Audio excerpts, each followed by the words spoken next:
Hi everyone, my name is Dawn, and today I'm going to help you stop translating in your language. If you are learning English right now, be sure to subscribe and like this video and click the little notification bell because then you are going to be notified when I have a new video out. Alright, so why is it so bad to translate in your head? Imagine you're walking around the park, you see some items, you see some interesting people, and you're thinking about this all in your own language in your head. And you think, oh, I wonder what that is in English. And so as you're thinking, you want to make sure that you're starting to think in English only and not in your own language. Why? Because a lot of the times your language, your native language, does not translate the same to English, unfortunately. And lots of different languages have different rules, and so the English rules are going to be very different than your language. Grammar rules, vocabulary rules, they're all going to be different. And so although a lot of them are very similar, especially like those Latin languages, some of them are very similar.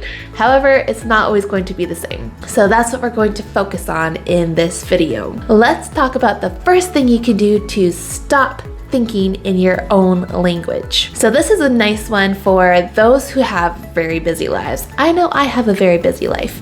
And so this is kind of a little trick you can do to always be engaged with English. And that is to think about things in your head in English. They can just be simple objects. So maybe you're looking at your desk and you say, oh, this is a highlighter. Or you're looking around printer, post-it notes, binders. And so things that you have around your house, just start thinking like, oh yeah, what are these words? They can just be simple words everywhere. If you don't know what they are, instead of translating it in your head, how about start putting a little post-it note? I love post-it notes. I have so many all over. This is just two of many in my office. But if you just write a label and then stick them on everywhere, the words that you really don't know, then just write it down, slap it on, and then eventually your mind's just gonna know, oh yeah, that's a binder. Oh yeah, that's a printer. And it's not gonna be hard. All right, the next thing you can do is talk to yourself. So the first step was really talking about certain words, certain vocabulary words. Now, the next one, thinking and like really talking to yourself, it's more about filling in long phrases, like telling yourself little stories. It could be in your head, it could be out loud, but if you're walking around and you say, oh, look at that dog, he's such a funny dog. Oh, his owner seems really nice, he's giving him a treat. Like if you start like narrating what is happening around you to yourself, then you realize, oh, okay, I'm thinking more in English. And if you make this into a habit, then it's actually going to make it so much easier. So try to do this all the time, not just once. I'm not just saying like do this homework by tomorrow.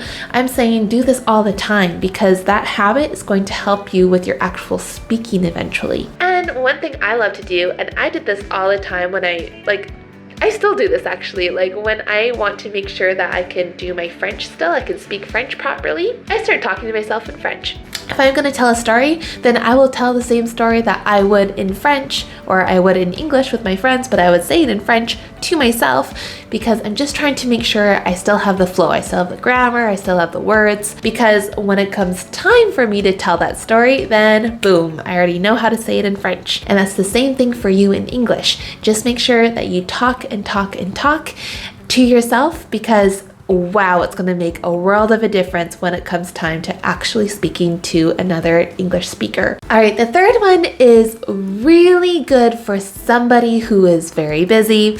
Again, we all have busy lives, and so this one is going to be really useful for you.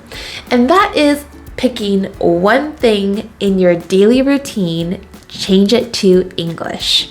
So I'm not saying to take out an hour of your day to just focus on English. No. Focus on something that you already do and then see if you can change that to English. An example could be watching TV. I know lots of us watch TV. I know I love to watch TV, especially at night. But what you could do is just switch it to an English show instead of your own language. Or if you find yourself like watching a lot of like American shows, but you watch them dubbed in Spanish or whatever language you have, simply just change it to English and really get your mind to start thinking about it like that instead. And also, if it helps, you can always just put on subtitles, because that's actually going to help your brain connect the dots for grammar. So when you see like, oh, they're using present perfect here. Oh, okay. Now they're using past simple. Like those kinds of things your brain's going to start triggering when you can see the subtitles. But yes, one thing that you're already doing, just switch it to English. TV is one of them, maybe a movie, maybe reading the newspaper. Start reading it in English. If you love reading books in the morning, find an English book. So as you can see, there's so many things that you can just swap out for an English version, and that's going to help you start thinking in English instead. All right, the next thing that's going to help you stop thinking in your own language is shadowing. And shadowing is a fun little activity. You can do this with friends or you can do this alone. And that is when you hear something, and maybe it's you scrolling on TikTok, maybe it is you listening to a podcast or watching anything on TV, and then you realize, oh, how did they say this? I want to say it the same way as the speaker. So maybe you hear someone say, oh, what you doing? So maybe you don't say what you doing, maybe you say what are you doing, but you hear it and you say, oh, I want to say it like that person. Oh, what you doing? And practice saying it a few times. And so it's kind of like active listening to listen to how things are being said by native English speakers, and then repeating it to yourself.